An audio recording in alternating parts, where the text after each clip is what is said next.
പാലക്കാട് പനയമ്പാടത്ത് അതെ, പനയമ്പാടത്ത് വാഹനാപകടം. നിയന്ത്രണം വിട്ട ലോറി മറിഞ്ഞ് ഡ്രൈവർ മരിച്ചു. ഇടുക്കി കഞ്ഞിക്കുഴി സ്വദേശി സുബീഷ് കെയാണ് മരിച്ചതെന്ന വാർത്തയാണ് ശ്രീജിത്ത് രാവിലെ പങ്കുവയ്ക്കുന്നത്. ശ്രീത്ത്, അവിടുന്ന് ഒരു അപകട വാർത്തയാണ്. അപ്പോൾ എപ്പോഴാണ് കൃത്യമായി അപകടം ഉണ്ടായത്, എന്ത് സംഭവിച്ചു എന്നാണ് മനസ്സിലാക്കാൻ കഴിയുന്നത്? നിയന്ത്രണം വിട്ട് തന്നെയാണ് പ്രജിൻ. ഇന്ന് പുലർച്ചയോടുകൂടിയാണ് ഈ ഒരു അപകടം നടന്നു വന്നൊരു വിവരം ലഭിക്കുന്നത്. പാലക്കാട് ജില്ലാ ആശുപത്രിയിലേക്കാണ് സുബീഷിനെ കൊണ്ടുവന്നത്. പക്ഷേ ഇവിടെ എത്തുമ്പോഴേക്കും മരണം സംഭവിച്ചിരുന്നു. ഈ പനയമ്പാട് നമുക്കറിയാം 4 കുട്ടികൾ മരിച്ച ഒരു പ്രദേശമാണ് ആ മേഖല.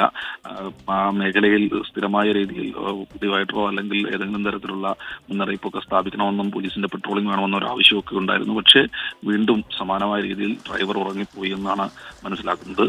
നിയന്ത്രണം വിട്ട് മറിയുകയായിരുന്നു എന്നും മനസ്സിലാക്കുന്നുണ്ട്. എന്തായാലും മൃതദേഹം ഇപ്പോൾ ഉള്ളത് പാലക്കാട് ജില്ലാ ആശുപത്രിയിലാണ്. പോസ്റ്റ്മോർട്ടത്തിന് ശേഷം ബന്ധുക്കൾക്ക് വിട്ടുകൊടുക്കുമെന്ന് അറിയിച്ചിട്ടുണ്ട്. പ്രജിത്ത്.